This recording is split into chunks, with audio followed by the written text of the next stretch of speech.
been getting a lot of guff from viewers who weren't all that happy about my BNR reaction video last Monday. Some people said that I didn't react in the reaction video. Others said that I tricked them into watching an ad. Well, let's get one thing straight, buccos. Brevity is the soul of wit, and a 2-second punchline to a 2-minute setup is pretty fucking brev, if you ask me. But I'm a man of the people, and I give my audience what they want. I won't have it said that Andrew John Lupine Fiasco Cooper isn't a man of integrity. You want some hot takes about the latest BNR? I'll give you some hot takes about the latest BNR, and I'll give them to you now. No ads, no nothing. I won't talk at all about how Daily Fab gameplay is brought to you in part by Hemel from the Bazaar. You won't hear a peep about how it's never been more affordable to play in the flesh and blood. I'm not going to tell you that players have been buying the cards they need from Hemel for years, and I certainly won't tell you that I started buying from him in 2023 and have never found a better deal. You don't want to know that the Bazaar's prices are the lowest for singles, full sets, and class sets, including new releases, because you've already heard about how high C singles and more are available now and ship both domestically and internationally. You're too good to listen to me tell you to message Hemel on Blue Sky, Discord, email, or Twitter to see what he can do for you, and there's no way that I'm going to put the ad image up on screen. So now it's time for some hot takes. Brian Gottlieb said that Classic Constructed needs no changes. Brian Gottlieb needs some changes because I've got 15 bands right here that are going to save Flesh and Blood. But I'll warn you now, y'all really poked the bear with this one. Traverse the universe. Alright, I won't bullshit you, this is a pretty cold take. Ellis hates to ban legendaries, but we have precedents for Traverse with the Crown of Seeds ban from back before Rosetta. It's always going to be feels bad to ban an L, but it takes some of the sting out when Traverse isn't even legal in CC. Here's the thing. You're out of your mind if you think Traverse is going to be any less heinous in Mistvale 2 than it was in Mistvale 1. Did you know that people were clamoring for a Mask of the Pouncing Lynx ban prior to MST because it was worth 5 damage before the game even started? At least Lynx makes you choose between offense and defense. Traverse was offense and defense to enable Zen's bullshit Enigma's Mirror Guide button, and the only reason New didn't play it was because Mask of Recurring Bullshit was so much more powerful. You can mist me with that nonsense and ban it. Spark of genius. Now we're starting to cook, but I'll admit that this take is lukewarm at best. I'm still following precedent here. Go back and review the last BNR with regards to the interaction between Scepter of Pain and Channel the Millennium Tree. Spark was printed at a time when its 2 primary uses were to be Induction Chamber or Plasma Purifier numbers 4 through 6, or to tutor a Teklo core and draw an arsenal at the end of your turn. And that was good, don't get me wrong, but Spark clearly wasn't designed to interact with Crank the way that it does. Let me run this one past ya.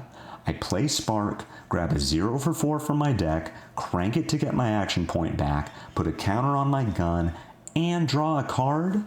All things considered, we're talking about an average value of 10. 10! I'm sorry, but that is firmly within the Assassin class identity. Only Assassin is allowed to get 10 points of value from a single card with no effort. Keep Mechanologist bad and ban it. Storm Striders. Did you really think I wouldn't have Storm Striders on my ban list? Here's the thing. Like Spark, Striders made sense when it was printed. Wizard was a new class and needed an identity. Specifically, that identity is the most annoying person you know saying, "in response," instead of playing the game like a normal person. But since ARC released, Wizard players have received so much other bullshit to help them feel like they have personalities that Striders is just overkill. Between Kindle, Will of Arcana, Rampant Growth, and Channel the Millennium Tree, does Wizard need more ways to invalidate the game so far? Look at Acilio. He doesn't have striders, and he's doing just fine at taking minutes of your life that you can't get back. I heard about a Kano Internationals who presented lethal damage without striders just because of Kindle. You're telling me he's struggling to kill me on my turn? Striders used to make sense, but now it's just too much. Ban it. Kindle. Are you kidding me with this? Striders is objectively one of the most powerful pieces of equipment in the game that's supposed to define Kano's whole thing, and he doesn't even need it because of Kindle?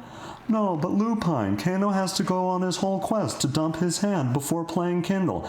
Yeah, no Kano has ever done that before. It would be one thing if Kindle was just a 0 for 4 on average, but Kano is the definition of a hero who scales exponentially. Amping Wildfire up by another point has so much damage potential for no effort, and even worse is the entire time Kano is 50ing you on turn 2, they're saying, oh gosh, this never happens. Screw that and screw you, Kindle. Ban it. Kano.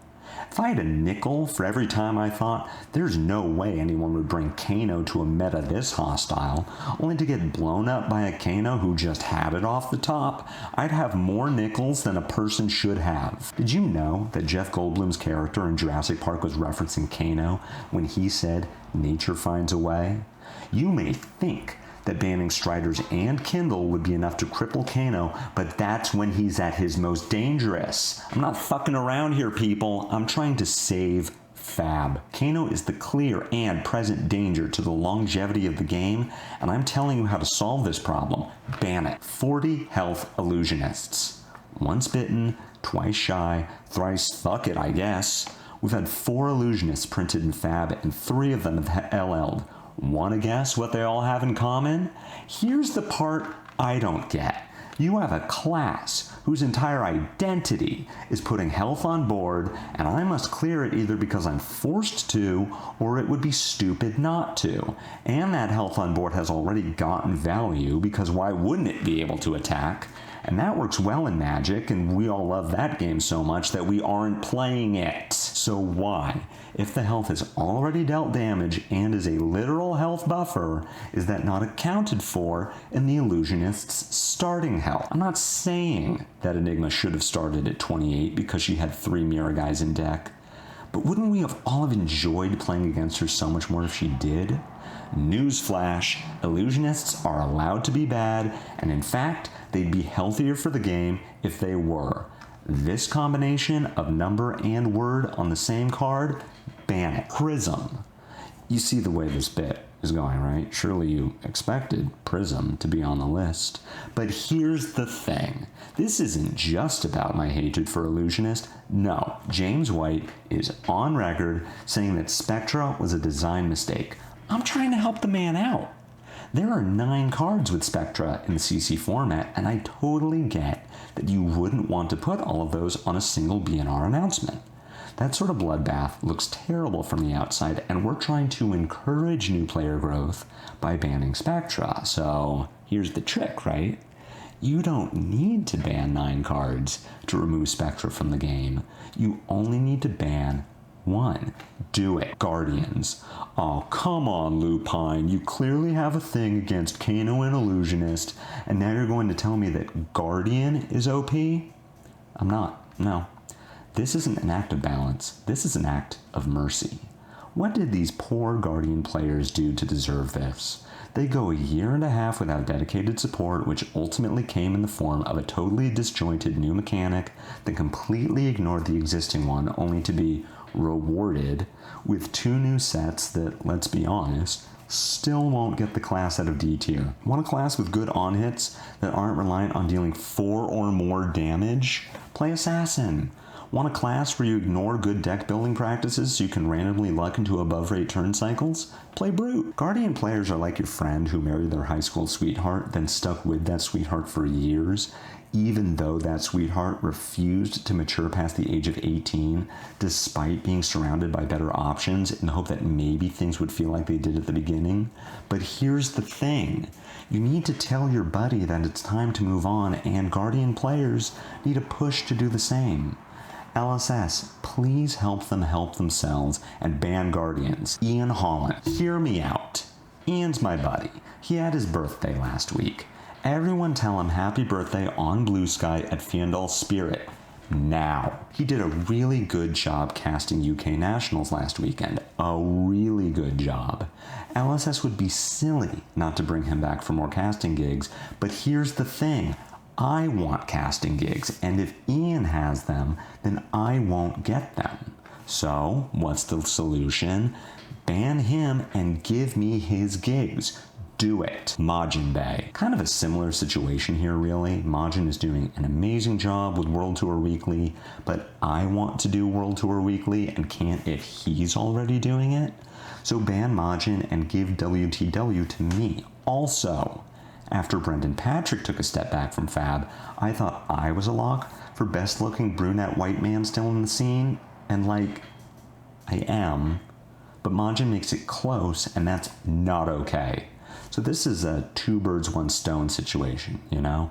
Ban him, Flesh and Bad. Their videos are better edited and more entertaining than mine, and I don't like that. Players who are higher than me on the ELO leaderboard. Players who are higher than me on the XP leaderboard. Players who are higher than me don't do drugs. And finally, the most important ban to save Flesh and Blood is Flesh and Blood, because I lose my game sometimes and it makes me sad when I do. So yeah, y'all wanted my reaction to last week's BNR announcement? There it is. LSS didn't go nearly far enough to curate their flagship format, but thankfully, I have their back. Catch me again in September when we might find out if there are any changes to Blitz, Commoner, or Living Legend.